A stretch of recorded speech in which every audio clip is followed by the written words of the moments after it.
Hello all of you beautiful people, Jules here for WhatCulture.com. And if there is one thing that I am extremely hyped for this year, outside of finally being able to use my underground bunker when World War III breaks out, is that Resident Evil 3 is finally coming back into our lives and its remake is hitting the stores in April. It is a series that has taken root in my heart, and despite some horrible mutations like Umbrella Corps and Operation Raccoon City, it is a franchise that I adore, mainly in part thanks to its over-the-top B-movie schlock, and obviously because of its enemies. Yet there is one monster that dominates the franchise even more so than the humble zombie: the Nemesis. This recognizable tyrant stands at over 7 feet tall, has teeth like a horse, and hits harder than economic cuts in school funding. That is good satire. And with this burned bin bag of body bits getting a new lease of life in the remake, what better time than now to take a closer look at Nemesis, its history, its development, and why its implementation was so bloody terrifying. So with this in mind, I'm Jules, this is WhatCulture.com, and this is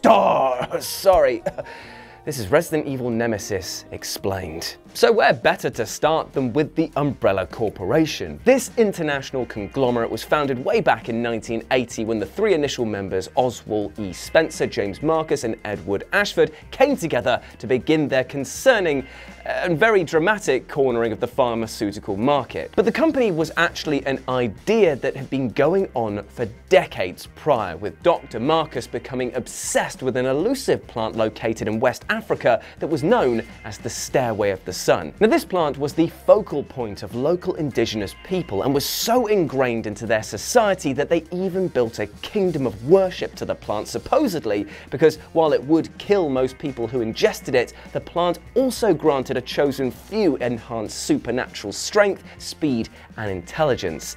Now, this was of great interest to the Doctor because he, alongside his colleagues, were fascinated with eugenics and believed that the plant held the source to advancing the human race through DNA manipulation and breeding, a theory that they would put into practice with the Wesker Project. Of course, the group clearly chose to ignore that the civilization in question was wiped out entirely because animals ingested the plant and then destroyed the kingdom, but Umbrella went ahead anyway with its goal of studying this virus and others like it for what they believed to be the future of mankind. Now, I hear you asking, how the hell does a company clearly playing God like this get away with all of this nefarious research? Well, it's because their experimentation took the form of legitimate businesses. For example, they would offer transportation services to people all across the world, but would actually be using these services to ferry viruses back and forth between research stations. And they would also research vaccines to diseases as a means of legitimately manufacturing the viruses themselves to test them on. On the surface, everything looked to be by the book, but in reality, it was a recipe for disaster. However, the Tyrant Virus, best known as the T-Virus, wasn't made overnight, coming about instead from years of experimentation and finally reaching the desired form when combined with leeches by researcher James Marcus, this being told in the story of Resident Evil 0 and of Alpha Team who was sent to the Spencer mansion to discover what's just been going on. Now, the T-Virus represented a huge victory for Umbrella, as it wasn't just a virus that managed to forcefully evolve humankind, but was also one that could be mass-produced and therefore tested on all manner of creatures, a perfect condition for their experiments and their plans to ultimately sell the T-Virus to the US military further down the line. This also neatly explains why there are so many oversized and mutated animals in Resident Evil 0 and Resident Evil 1. Yet, as you can imagine, it wasn't a smooth ride getting the virus from the Stairway to the Sun into a form that could be used on mankind, as no matter what parameters they changed, the virus still only positively affected a small percentage of the people that it was trialed on. Still, this wasn't going to stop the minds behind Umbrella, who took the work and research of Dr. Marcus from his cold dead hands, just to point out as why share all the fun, and they took it to the Arclay training facility, which was located under the Spencer mansion. Now, one key part of their research would include Lisa Trevor, daughter of George Trevor, who most notably was the architect of the Spencer Mansion and the secret facility underneath. Now, after the work was completed on the mansion and the secret lab, Spencer ordered for the entire Trevor family to be murdered or brought in to be used as experiments in order to cut any loose threads. It's pretty grim, right? But somehow Lisa survived for years, trapped as Umbrella's guinea pig. Now, across this time, she was experimented on daily with different strands of the T virus, so much so that she even began developing a new virus within her. The Golgotha virus, also known as the G virus, was completely different to the T virus in its effects on the human body. But that, my friends, is a tale for another time. After 11 years of playing God, Umbrella were finally ready to go ahead with their Tyrant project. All they needed now was a subject, and that was pretty much handed to them in the form of Sergei Vladimir, a higher-up commander of the Umbrella Private Armed Forces. Now, unlike so many before him, this former colonel in the Soviet army had DNA that was less susceptible to necrosis. Now, this is the factor that led so many test subjects to becoming zombified, and so with this template in place, the project began to take root, and Sergei was cloned again and again and again to make subjects for the Tyrant program. So let's talk about the different models, because the T-001, better known as the Proto-Tyrant, was indeed the first ever to be produced. Now, players come across this Frankenstein's monster as Rebecca Chambers in Resident Evil 0, deep within the Arclay training facility. But thankfully for her, this type was in such an early stage of development, it doesn't really put up much of a fight. I mean, as you can see here, the mutations are barely under control. It's got a massive claw being a dead giveaway. Also, like the common shambling enemies of the franchise, it is clear that necrosis has hit the Proto-Tyrant hard. It's unfinished, it's unpolished, and its performance in combat is pretty stinky, which is likely why it's been abandoned here.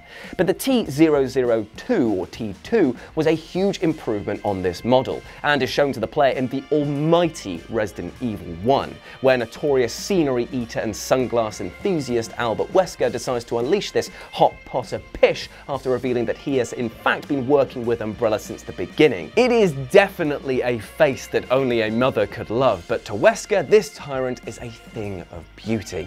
It's a shame then that it turns him into a shish kebab as thanks for releasing it. Now, as you can see from this footage here, things are looking a lot cleaner in this version's design, but it's still got some pretty nasty weaknesses in that, well, the old lub-lub exposed heart there, something which occurred a lot across the Tyrant range as this muscle grew along with all the others in size, basically just begging to be shot at. Another issue with this model is that it was incredibly slow, and if we're being truly mean, it's pretty stupid as well, meaning that it was nowhere near the combat effectiveness that Umbrella needed. But as you might have guessed by now, Umbrella wasn't going to stop there. It's almost like it was their bloody slogan at the time. Umbrella will get it right next time. Anyway, enter the strangely titled T-00, which after 1 and 2 should have been 3, but whatever. I mean, that's kind of actually reflective of Umbrella's design philosophy at the time, because there was just numerous branches of this company working on different models of Tyrants, so they probably weren't speaking to each other that well. Anyway, this model is also affectionately known as Mr. X, or Trenchcoat, and was designed to be more humanoid in order to blend in. And it's here that I have to ask the obvious question: how many 7-foot-tall bald men with papier-mâché faces do you know? How the hell was this meant to be inconspicuous? Anyway, you will notice that this Tyrant model likes to wear clothes now, sporting that lovely blending in hat that it's got. Again, massive joke that, but also the trench coat also hides the weak spots of the exposed heart and also acts as a limiter to their power so they can maintain a more humanoid form. This Mr. X was an absolute terror to the likes of Leon and Claire across their time in Resident Evil 2, and Leon even gets to see the full extent of this creature's power when the trench coat limiter is destroyed, allowing for rapid mutation of all manner of flesh and claws, and for the heart to finally be exposed for Leon to focus on. And by that I mean he shoots a quad rocket launcher into his chest just to sort him out for good.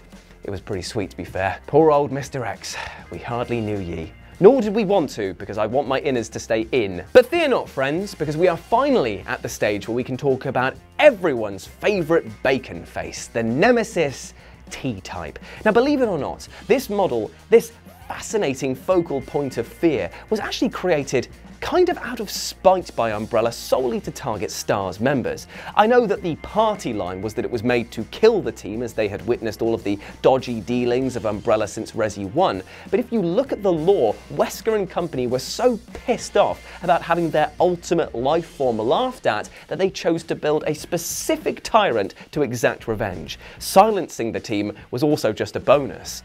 What makes this model so different to the previous ones is that this tyrant is combined with a parasite that was developed by the European division of Umbrella and was called the NE/Alpha type. This was the very same parasite that was used on Lisa Trevor, which had the horrible bonus of making her nearly invulnerable to small arms fire, with wounds closing almost instantly. Now, once this parasite was introduced to a compatible host, it would bond directly with the brainstem. Now, this would place the parasite in control of the body, and with a bit of tweaking by Umbrella, it now meant that they had control over this bioweapon, more so than ever. Now, this tyrant was also slightly faster, more durable, even stronger than before, and possessed a tentacle-like, missile-like weapony appendage that could fire out and infect targets with, and was smart enough not only to follow more complex orders, but also be able to use a variety of heavy combat weapons such as a rocket launcher, and thanks to the new trailer for Resident Evil 3 Remake, a bloody flamethrower. Eesh. But the only issue of all of this was the rapid cell and muscle growth thanks to the parasite on the subject, which meant more than ever that the limiter trench coat, or as the new game is showcasing a fashionable tagged bin bag, needed to remain undamaged. Still though, Nemesis, also known as the Pursuer by Umbrella, was deployed into Raccoon City via helicopter once the outbreak went into full effect. With strict instructions to hunt down and kill all remaining STARS teams, Nemesis was shown photos of the STARS unit to ensure that it would not miss them even if they were out of uniform. Again, tying up a nice little plot thread there. Then what began was one of the most exhilarating gaming experiences found in the entire series, with Nemesis showing up almost at random to try and eliminate Jill Valentine. Its huge strength and durability, coupled with its outrageous ability to kill the player in a few hits, marked it out as one of the hardest encounters in the game. And it was only after multiple battles that Jill was finally able to put this thing down for good with a railgun and a good old magnum shot to the head for good measure. Now, there's actually an argument to be made that Nemesis probably would have come back to life from these wounds, much in the same way that Lisa Trevor did after Umbrella left her for dead. But thanks to Raccoon City being annihilated, we hopefully won't have to answer this worrying question. No, instead what we get is a rather terrifying alternate in Jill Valentine herself, because she was attacked by Nemesis and is infected with its viral concoction. After a worryingly close call in the game, she receives a cure that inhibits the virus's growth. However, it's still in her blood as the credits close, and it's here that the legacy of Nemesis lives on. Carrying these remnants of the virus within her, Jill was captured by Wesker during a raid on the Oswald E. Spencer mansion, and after studying her blood, found it to be the perfect breeding ground for his newest creation, the Ouroboros virus. Therefore, even after its demise, the Nemesis still found a way to terrify the world.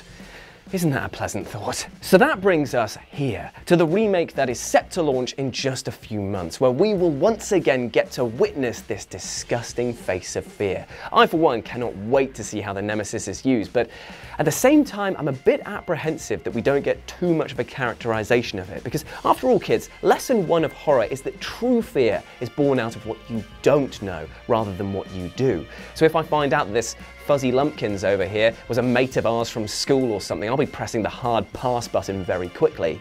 Still though, only time will tell, and I, for one, can't bloody wait. So there we go, those were our thoughts on the Nemesis explained. Let me know what you think about it down in the comment section below. Are you as hyped as we are for the remake that is coming to our doors very, very soon?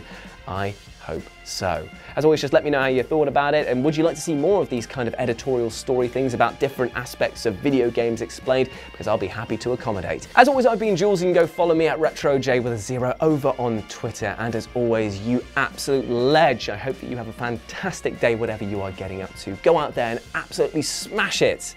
Go on, do it for me. Do it for Nemesis. Make him proud. Make him happy. Jesus. Look at that face. Anyway, as always, I've been Jules, and I'll speak to you soon. Bye!